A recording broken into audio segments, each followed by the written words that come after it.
आजकाल असं झालंय की नोकरी नको त्यापेक्षा व्यवसाय करतो. तसं तुम्हीही नोकरी करत होतात. हं. ते सोडून तुम्ही या सगळ्यात आलात. तर बरोबर. तेव्हा कसा हा सगळा डिसिजन घेतला होता तुम्ही? डिसिजन घेणं तसं अवघड होतं कारण आमच्या ज्या पत्नी होत्या त्यांना व्यवसाय नको होता हं. किंवा मीही म्हणजे आमच्या 4 पिढ्या आता शेतकरी आहेत आणि त्या 4थ्या पिढीतला मी एक असा मुलगा की ज्याने व्यवसाय करायचा शेतीवर आधारित ठरवलं. घरचे थोडेसे साशंक होते कारण त्यावेळेला महिन्याला मला ₹1.5 लाख पगार होता आणि तो बरं ही गोष्ट सोडून 2002 चीच आहे कदाचित ना? 2002-03 ची. हां.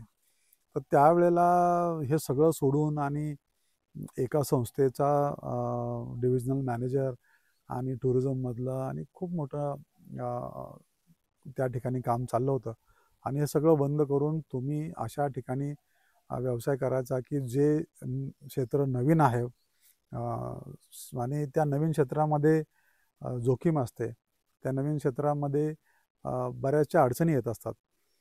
पॉलिसी गव्हर्नमेंटची नव्हती आणि हे सगळं असताना आम्ही ते करायचं ठरवलं.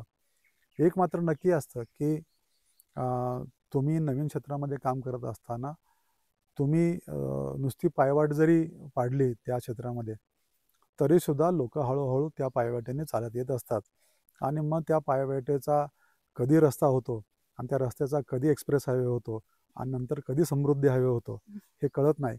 आणि आज कृषी पर्यटनामध्ये मला असं वाटतं आपण सगळेजण त्या समृद्धी हायवेवरती आहोत.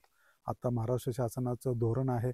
महाराष्ट्र शासनाच्या कृषी पर्यटन धोरणामध्ये आम्हाला सहभाग घेता आला आणि त्यात सिंहाचा वाटा काम करण्याची संधी महाराष्ट्र शासनाने उपलब्ध करून दिली आणि एक धोरण तयार करण्याची जबाबदारी दिली. त्यामुळं आता लोकांना कृषी पर्यटनामध्ये काय करायचं, काय करू नये, खोल्या किती असल्या पाहिजेत, किती क्षेत्र असलं पाहिजे, हे सगळं नियम आता कागदावरती आहेत, धोरण आहे आणि हे सगळं असताना जसं नोकरीमधून व्यवसायामध्ये आणि व्यवसायामधून आता इतर व्यवसाय घडवण्याचं काम महाराष्ट्रामध्ये आणि देशभर चालू आहे.